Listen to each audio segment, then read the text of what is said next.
What are you saying? No.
Hey, Got something for me? your thoughts? I needed a trip like this. Thanks for letting me tag along. Are things all right between us? Not a lot of complaints at the moment. And if you can ask around, that is a rare occurrence. That was all I had. Sure.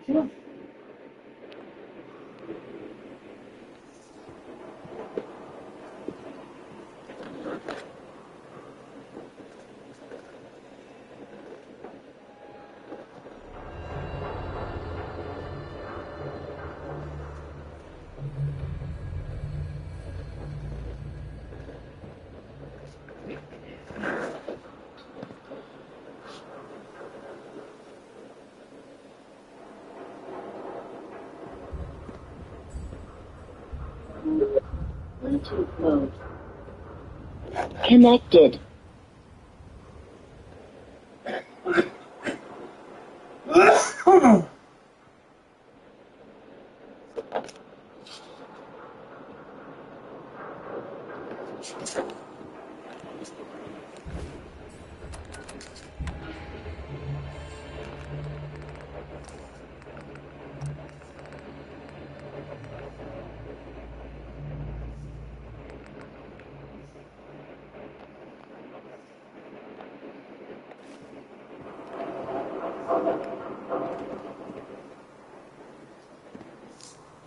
Travis. Okay. I usually don't. This is why.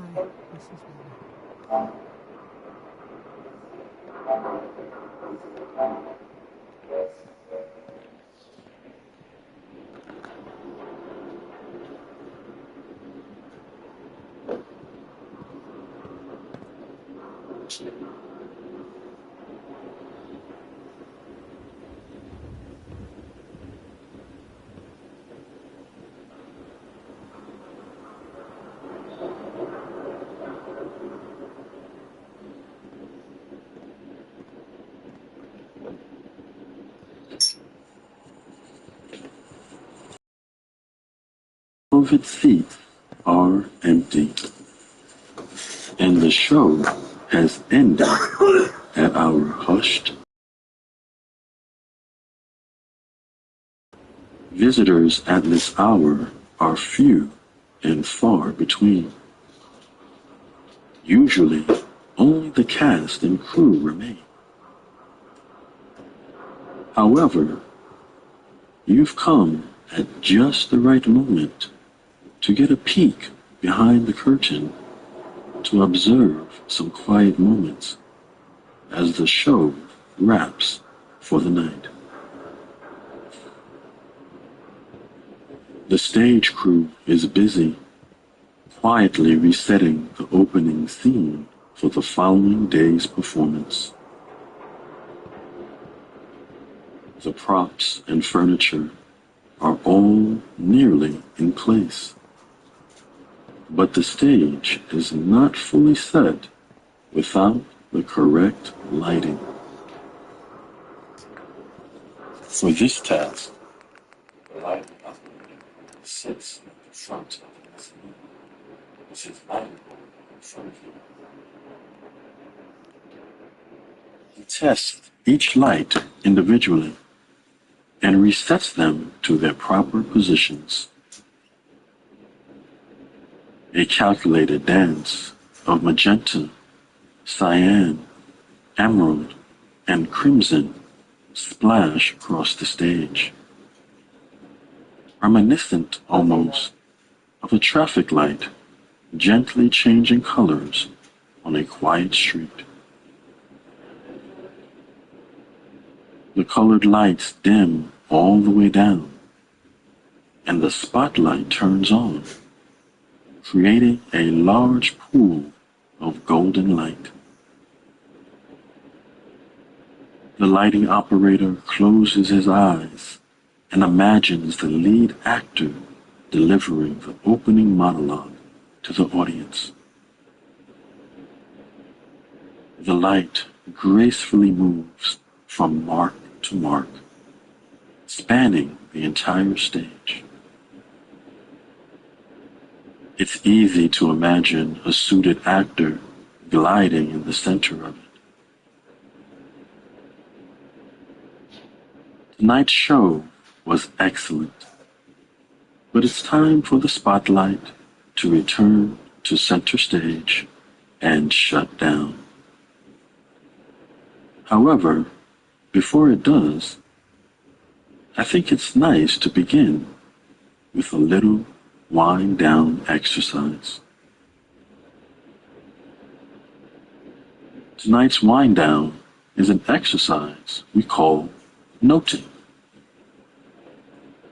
It helps to soothe the mind, and once you've learned it, you can even use it if you wake up in the night. We're going to be counting just gently noting thoughts and feelings as they arise. We're not trying to change them. We're simply labeling thinking as thinking, feeling as feeling. It may sound incredibly simple, but it can help to create distance between ourselves and the thought, and ourselves and the feeling, so we don't get so involved in it. That, in turn, creates a more restful state of mind.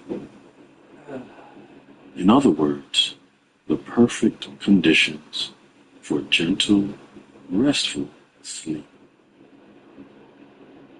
So, to begin, just take a moment or two to get comfortable. Make sure you're nice and cool.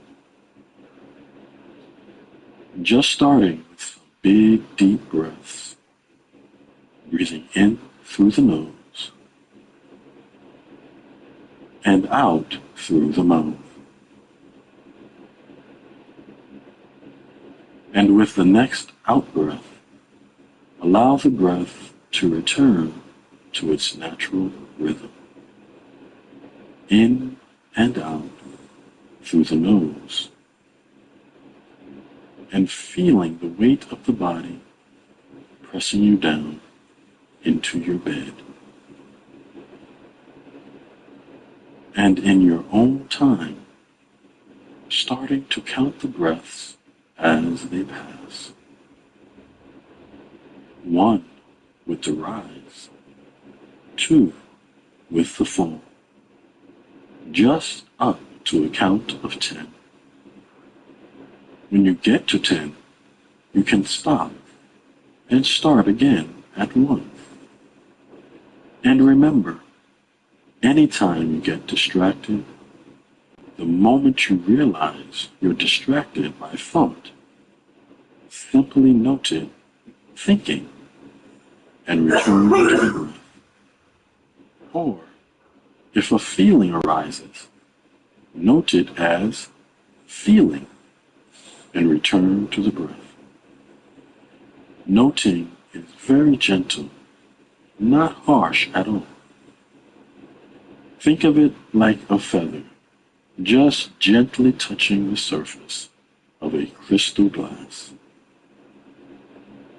I'm going to give you a few moments just to keep counting the breath and noting any thoughts and feelings that arise.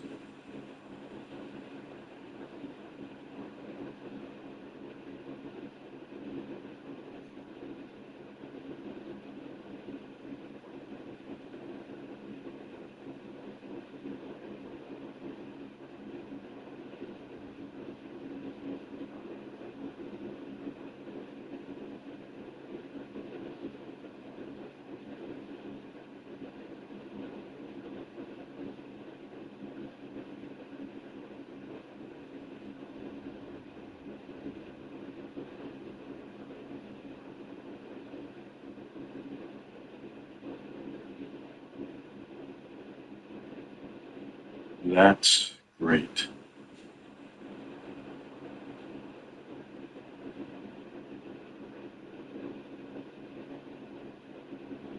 From a booth in the back of the theater, the lighting operator looks out across the empty theater. Now is the time to practice the flow of lighting cues without anyone watching.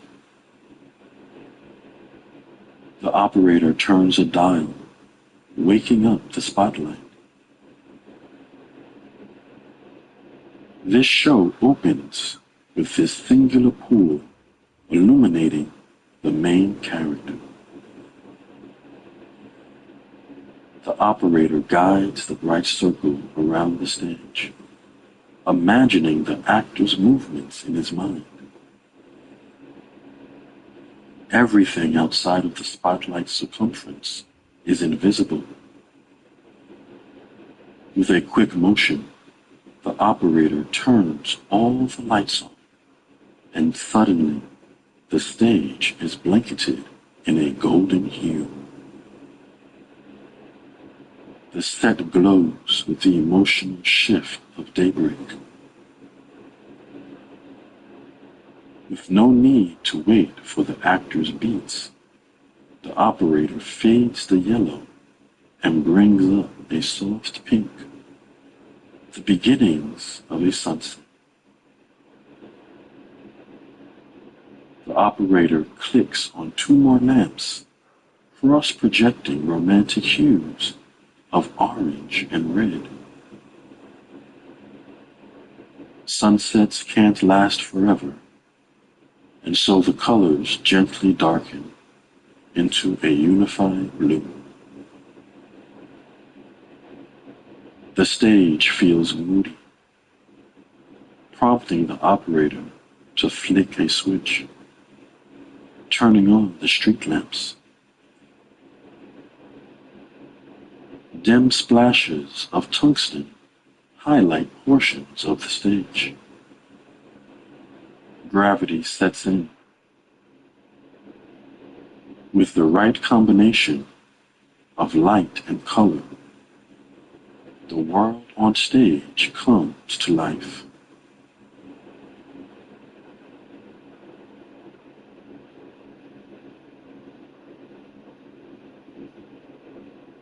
At first glance, the costume room appears unruly. Racks of clothes stand pushed together, filled with colors, patterns, and textures. Voluminous sheer sleeves billow like sails on a ship whenever someone passes. Rows of polished leather dress shoes stand at attention, ready for action. Hats of every shape and size dot the soft green walls. A small chandelier hangs from the ceiling, casting a warm glow about the room. With curled bronze arms, candelabra lights, and teardrop crystals, is unusually ornate for the space. Shuffling amongst the racks of clothing, the costume designer, Mara, often blends in with her surroundings. Mara prefers to express herself through the characters she styles. She wears what will be comfortable for work, opting for springy tennis shoes, loose pants, and a thick fleece sweater.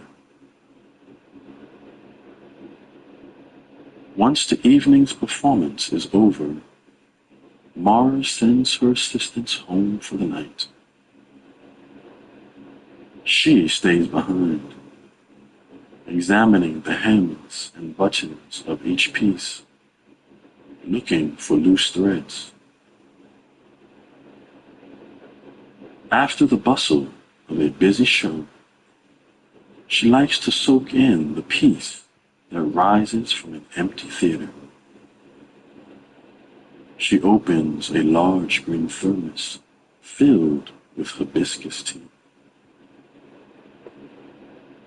The ruby red liquid is still steaming as Mara pours it into an eggshell mug. Warm tea in hand, Mara curls up on a gingham love seat in the corner of the room. She turns on the radio, tuning the dial to a jazz station. The colorful room fills with soft melodies. Mara sinks deeper into the love seat, letting the music wash over her.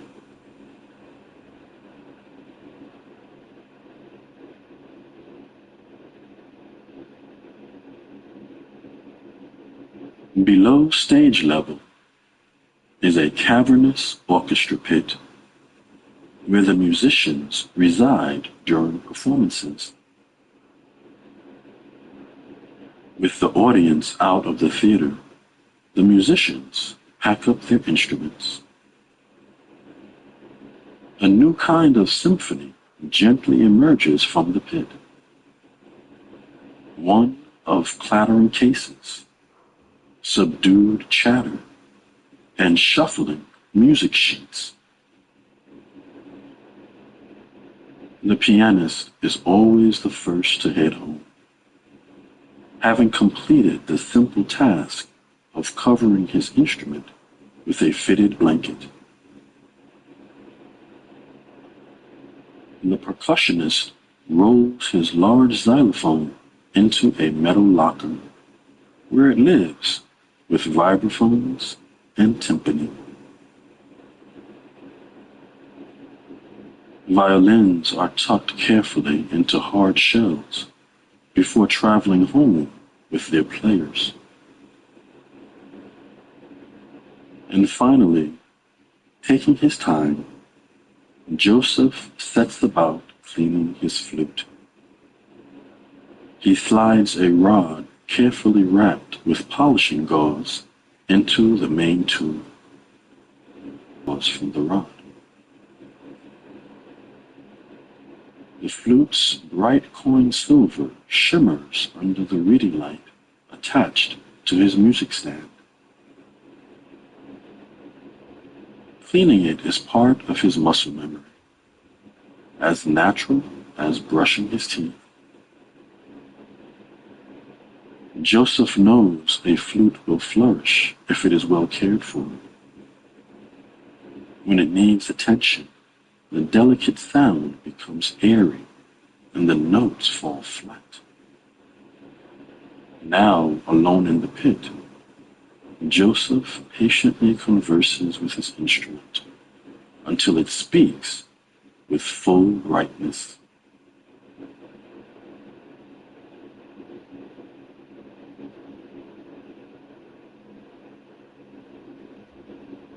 In the back row of the theater, soft lights fall on a pair of wire-rimmed spectacles perched on the nose of the show's director.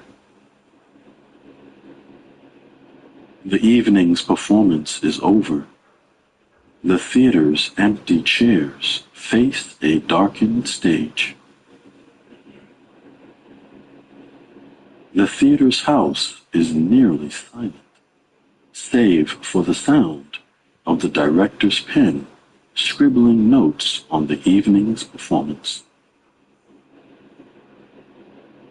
Words spill out in a loopy cursive, decipherable only to the author's eye.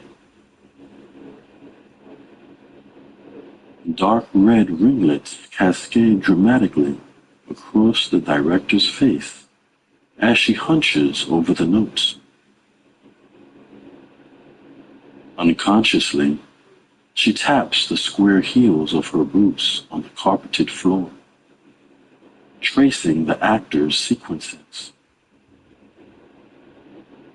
She closes her eyes, replaying the tricky scenes over in her mind.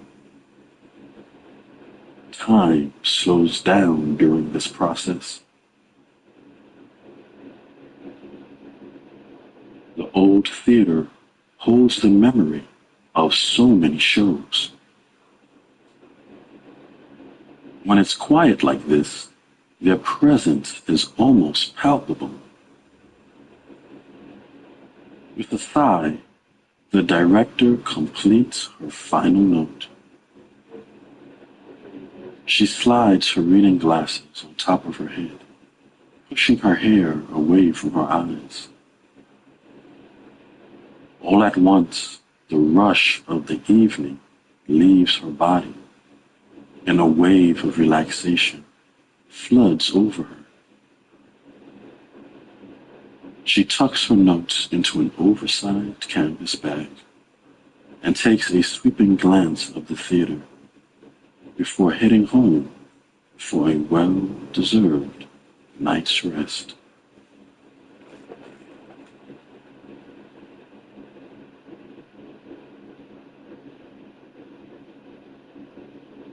Now that the audience has gone, ushers appear, flashlights in hand. Their beams of light run along the ground, throwing bright pools under each seat. Dust bunnies tumble out of sight when the usher's feet approach. Their search mostly reveals crumpled programs or popcorn bags destined for the waste bin. Tonight, it finds a few treasures. The beam illuminating a single earring under row 14, and a broken gold necklace under row 25.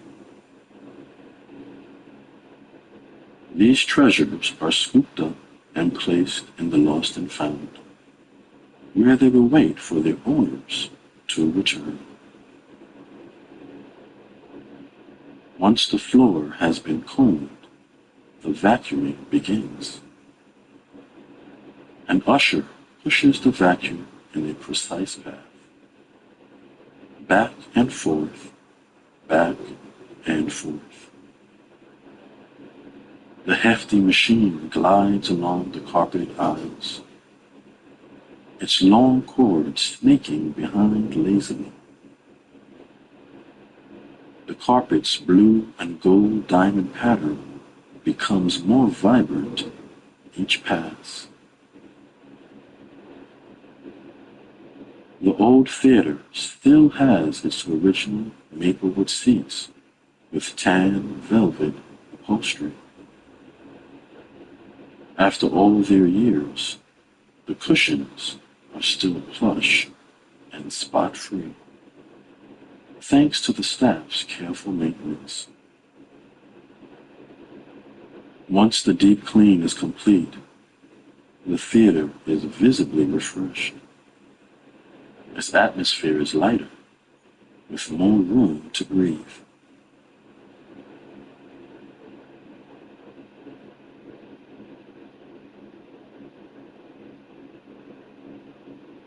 The dressing room walls are lined with tall rectangular mirrors, each one framed by 9 bare bulbs. Powder blue cushioned chairs are parked in front of every mirror.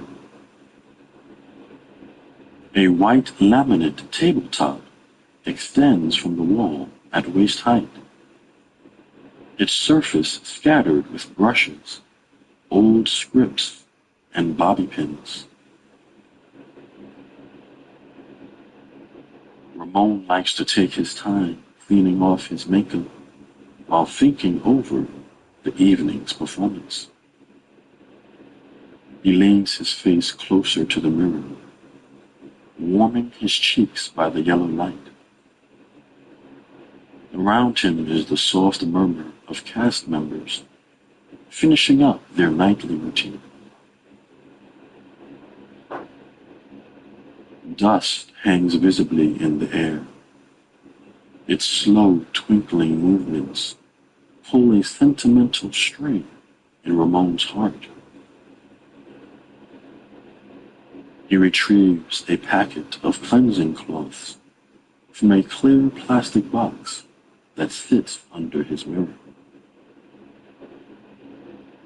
With slow, methodical motions, he wipes his face, removing the reddish hues that give shape to his cheekbones. Then the highlights on his nose and chin. Unaware that he's now alone in the dressing room, he hums one of the show's melodies.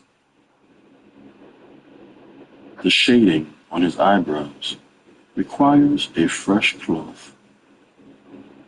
Soon, it is covered in charcoal streaks. Eyes closed, he enjoys the cloth's coolness, removing eyeshadow and mascara. Lost in his dreamy thoughts, Ramon forgets that an outside world awaits him.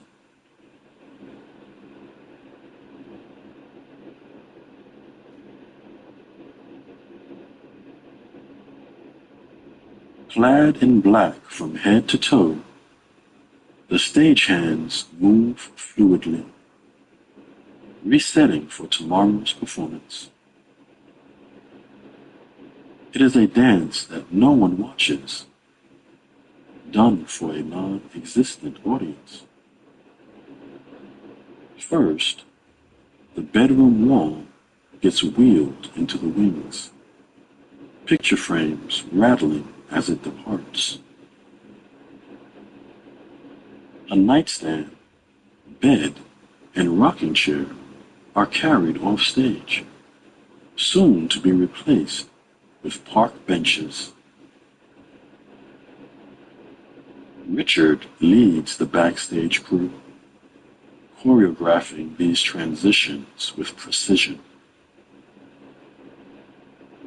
His salt and pepper hair is often a bit too long, a side effect of his long hours on the job.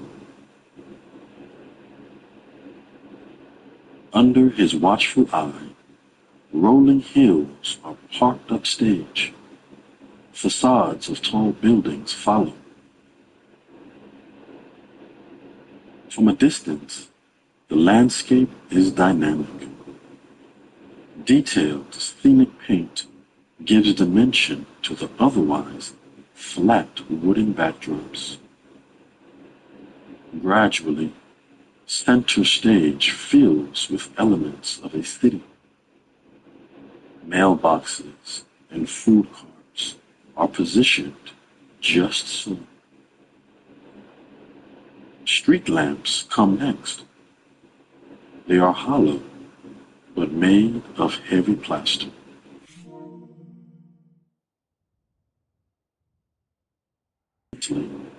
And planted upright by 3 pairs of hands. Without the chatter of actors, this town looks to be deep in slumber. Everything now rests in its rightful place. Just like that, the world on stage has been entirely transformed. Their task complete, the stagehands disappear into the wings.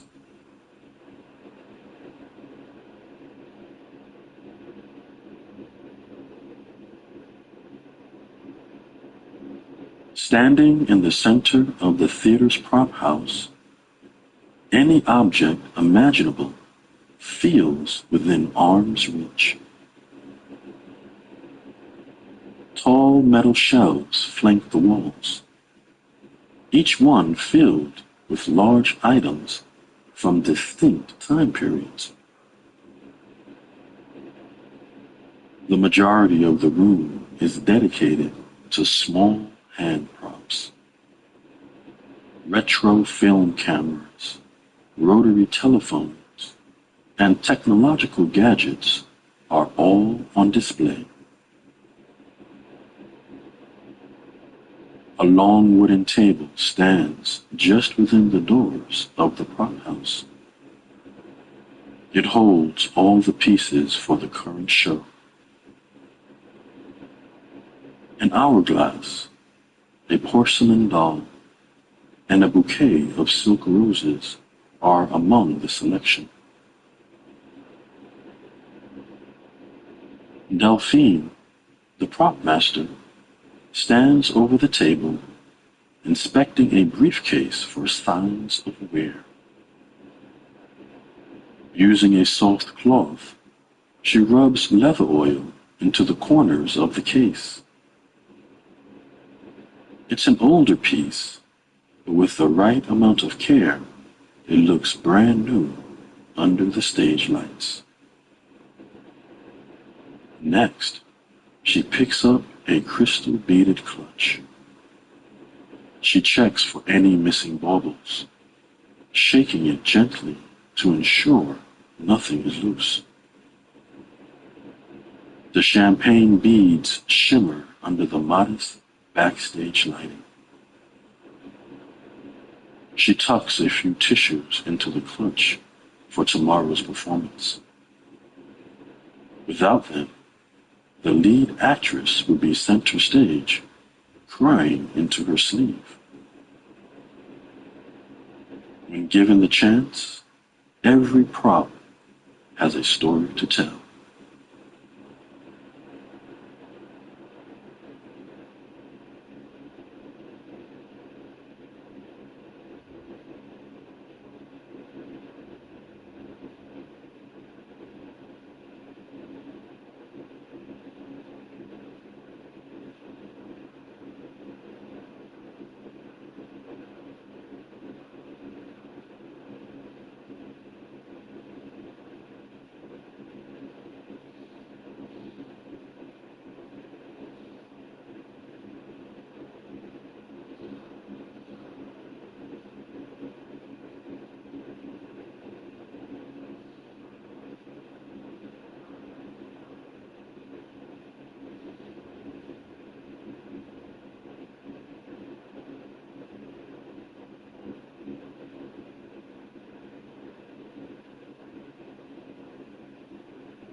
The Pooch Palace is a heaven on earth for dogs and anyone who loves dogs. A luxury dog hotel in a spacious farmhouse deep in the countryside. It's a home away from home for the luckiest of pups. The Pooch Palace doesn't accept human guests, just staff members. But every so often, for a special occasion, someone fortunate will be allowed to spend a little time there in its relaxing environs while the dogs are settling down for the night. And this evening, that fortunate someone is you. Before we begin spending some quality time with our small and not so small furry friends, I think it's nice to start with a little wind down. Tonight's exercise is a really simple breathing exercise. So, when you're ready, let's begin.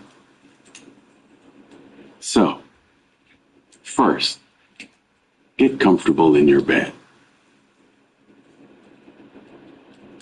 Now, just bringing the attention to the breath. Just noticing where you feel it. In the nose, the throat, the chest, the diaphragm. You're nice and relaxed. We're going to be taking a deep breath in for 4, holding it for 4, and then breathing out for 6. So, are you ready? Let's begin. In for 4, 2, 3, 4. Hold it for 4, 2, 3, 4. Breathing out for 6, 2, 3, 4, 5, 6. In for 4, 2, 3, 4.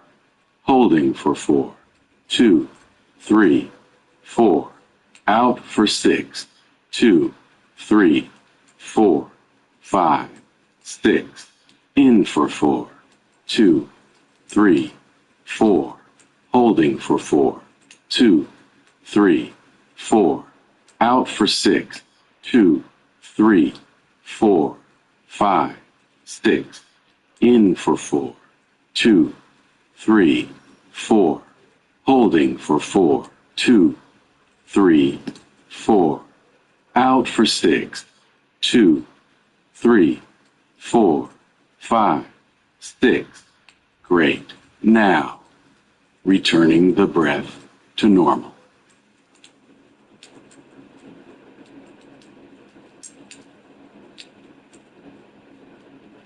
The canine guests at the Pooch Palace aren't assigned to rooms, or, thank goodness, cages.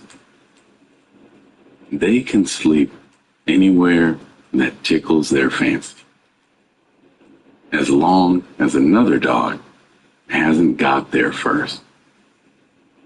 The hotel's main space, affectionately known as the snooze room, due to the number of dogs that might be napping in there at any one time, is a large living area with an assortment of sitting and snoozing options, centered around a large fireplace, which the dogs jostle to snuggle down in front of. From your seat on a leather button-back sofa, you can gaze alternately at the orange flames in the grate dancing around a stack of logs, and the various hounds in their different spots around the room. Some still with a little energy to burn off before bedtime. Others already fast asleep and dreaming their doggy dream.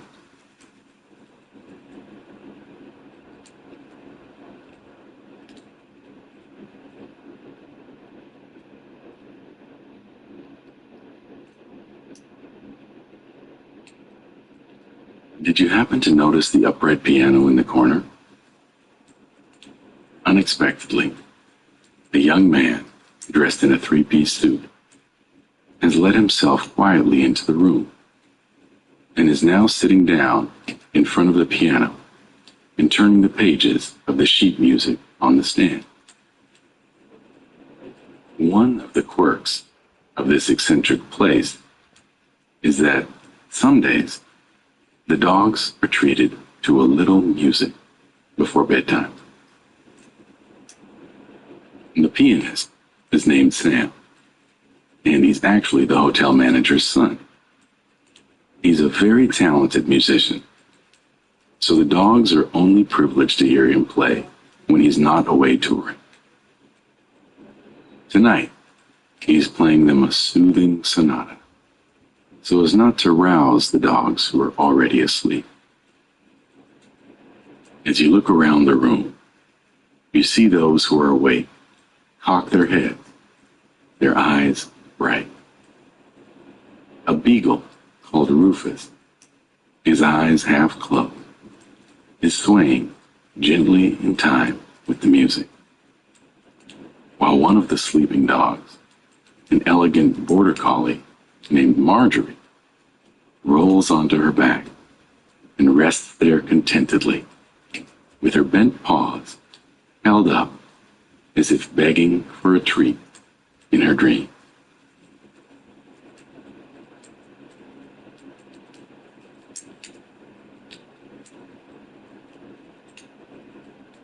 Not far from your armchair is a wicker basket lined with a red blanket, the sort of basket you might use as a picnic hamper. At the moment, it's serving as a bed for two little dogs, brother and sister pug, Brad and Brianna. They're both fawn-colored, with brown muzzles and ears. You'd have been hard-pressed to tell them apart if they hadn't been sporting matching purple collars with their names on them, decked out in rhinestones. Brad is out for the count, snuffling quietly to himself, his small pink tongue protruding from the side of his mouth.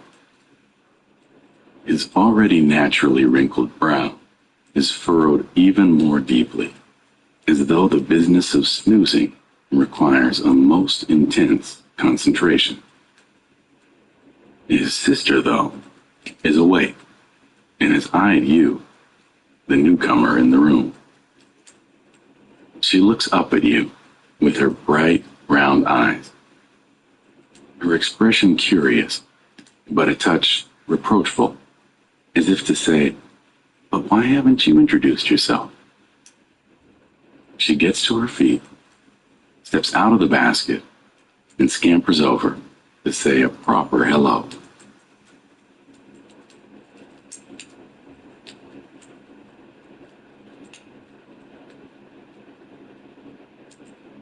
Of course, the Pooch Palace is rather a high-end dog hotel, so its guests are not exactly strangers to luxury.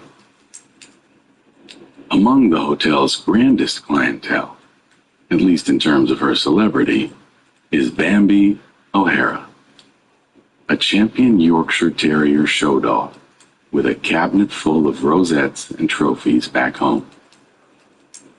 When she stays at the Pooch Palace, Bambi is escorted at all times by her butler, Jonathan, who ensures her every need is met the minute it arises.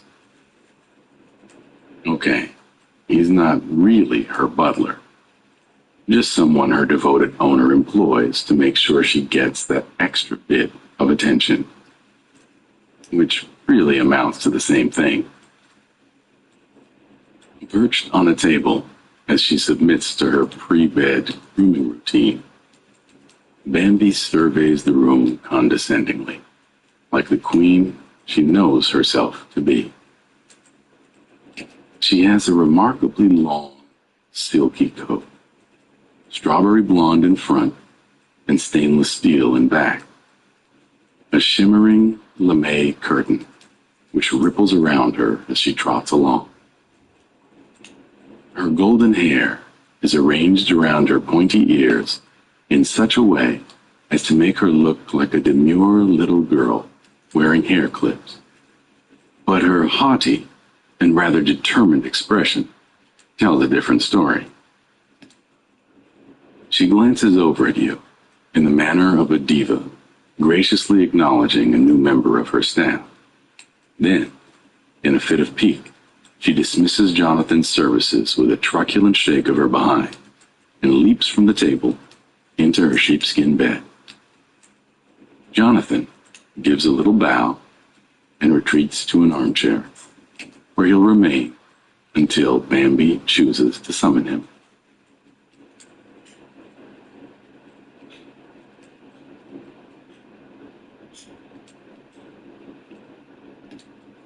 The noisiest snorer in the room, but the dog with the sweetest disposition, as you'd see if he were awake, is Earl the Great.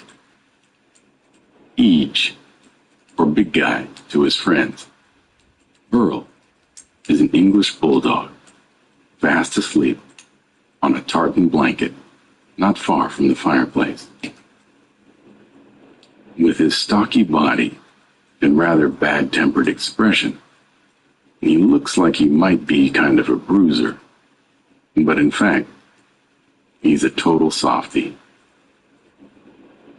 At home, he has 4 human siblings, and he shares a bunk with the youngest, Bailey, who's 6. They're on vacation right now, a long-promised tour of theme parks. But they check in with Earl every day on the hotel's live stream. If they happen to be looking in now, they'd see their canine companion lolling on his side, drooling, with his favorite toy, Rory, a disheveled pink rabbit, between his paws. Earl's pelt has so many folds, it's as though he's wearing a bodysuit 5 times too large. But somehow it suits him.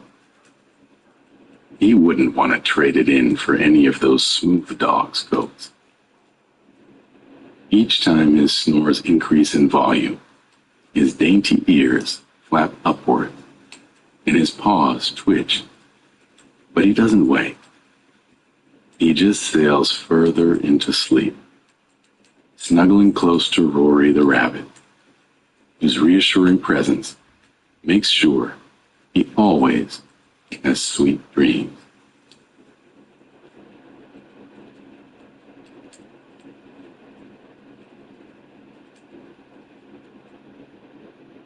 You've been staring into the fire for some time and drifting into a reverie when you feel a nose gently nudging your knee. You look down to see the kind eyes of a whippet seeking yours. She has a short, suede coat, the texture and blue-gray color of moles, with a splash of white on her chest. This is Daisy, who, as the pet of the hotel manager, is the one dog who lives at the Pooch Palace all year round. She's a little timid and not usually one to rush to introduce herself, but something about you has obviously caught her attention.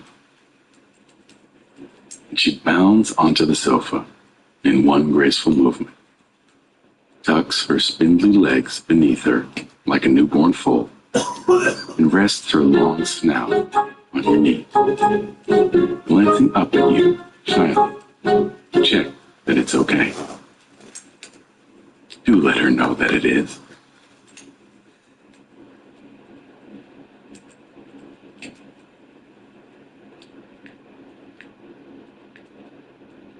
Sitting on her haunches in a window seat, gazing regally out at the last of the sun as it slips beneath the horizon, is Polly, a French bulldog beagle cross, with soft gray ear and a fine, pale cream coat.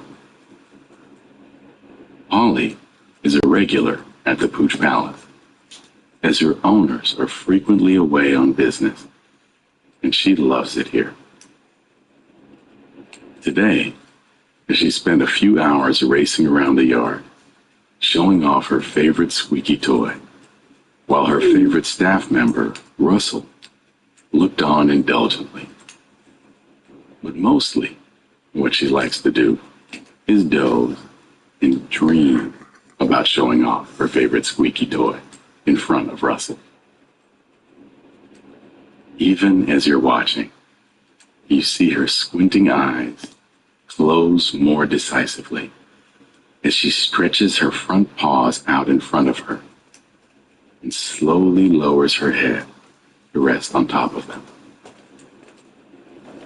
In the evening light, her coat glows golden white, and her eyes and snout are 3 dark smudges. She looks like a minimalist charcoal sketch of a dog. Just a line here, a shadow there. Softly, she starts to snore. The sound falls somewhere between a cat's purr and a piglet's oink.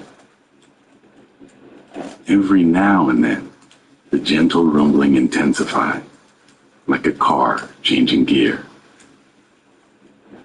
These must be those precious moments in her dream, when she gives the rubber toy a joyful shake.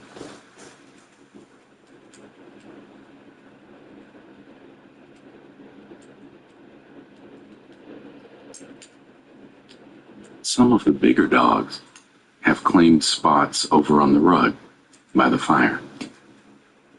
One of these is Chips, a retired greyhound who spends a pretty solid portion of his day in dreamland. Chip's owner is a famous actor who spends a lot of time away on location. Chips is in his dotage now, so he's not fond of travel. He prefers to spend his time here at the Pooch Palace, fondly recalling days gone by. Funnily enough, he seems to be much more active in his dreams than in his waking life. Tonight, he's lying on his side, fast asleep, with his 4 paws held aloft, paddling away in the air. Perhaps he's traveled back to his time as a champion racer and is reliving the joy of the chase. Or he's a wise gray wolf, leading his pack to the top of a hill for a night of howling at the moon. It seems unfair to insist that his quiet, uneventful days as a sleepy old dog by the fire are his real life.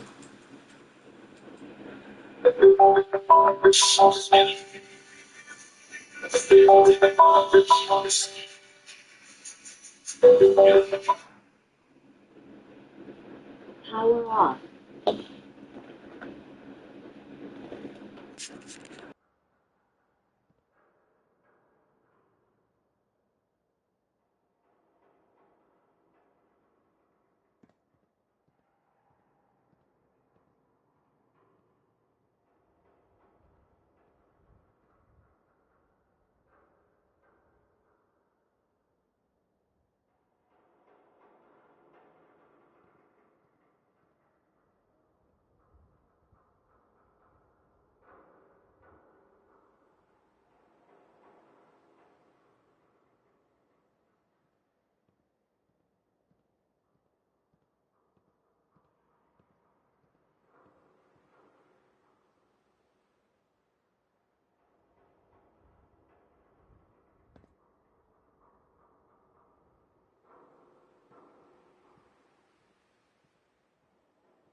Bluetooth mode.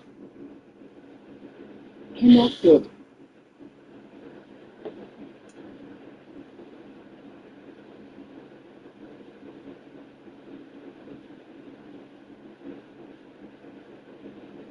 You got me in the rush hour. Oh, you send me. You take me to the rush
Hey,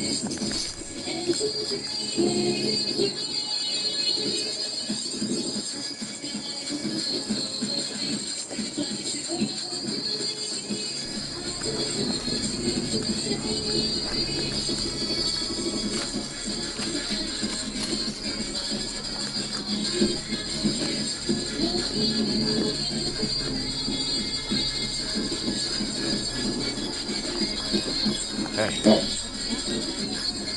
over here.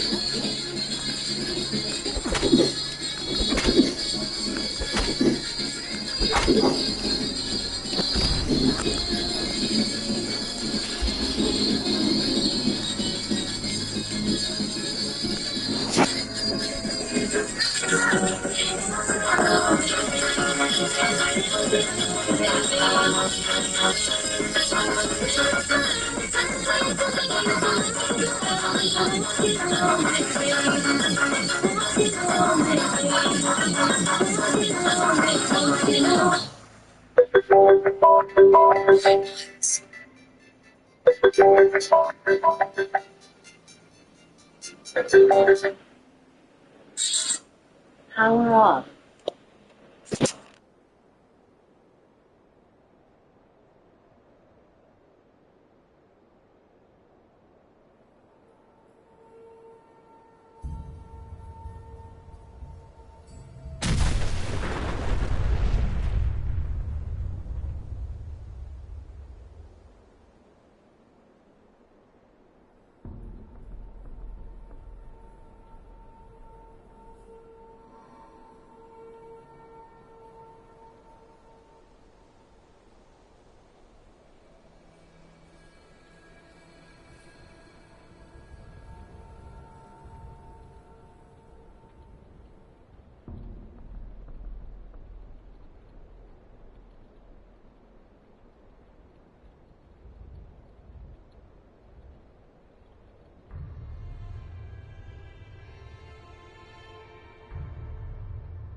Thank you for watching. This has been a stream by Brutal.